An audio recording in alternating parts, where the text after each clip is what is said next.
How's it going, everybody? Alex Comstock with GetZone.com, and in this video I want to talk about how much pressure should you put on your property during the summer.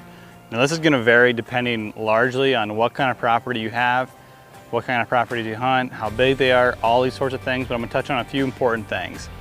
If you hunt a property where you believe the bucks that are on it during the summer could be on it come early fall, or if it's a property you can hunt early in the fall, you definitely want to put less pressure on these deer, because you don't want them to, the more pressure you put on them, the less chance you're going to have encounters with them early in the fall.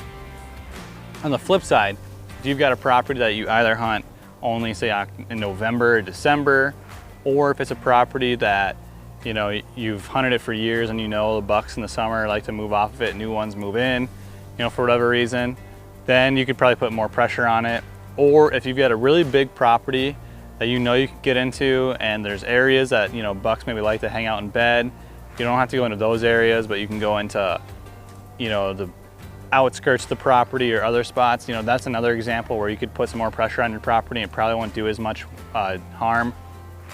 Whereas on the flip side of that, if you hunt a super small property, you probably want to put less pressure on it, because you don't want to be kicking deer out of and having them vacate the area.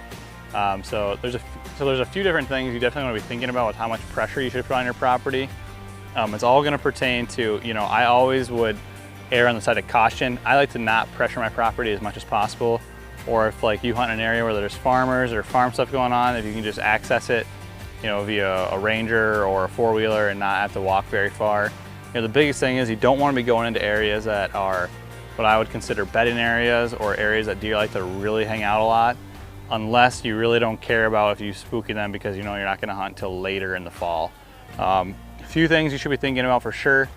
Like I said, always err on the side of caution, and I hope this little video will help you as you think about how much pressure you should put on your property this summer.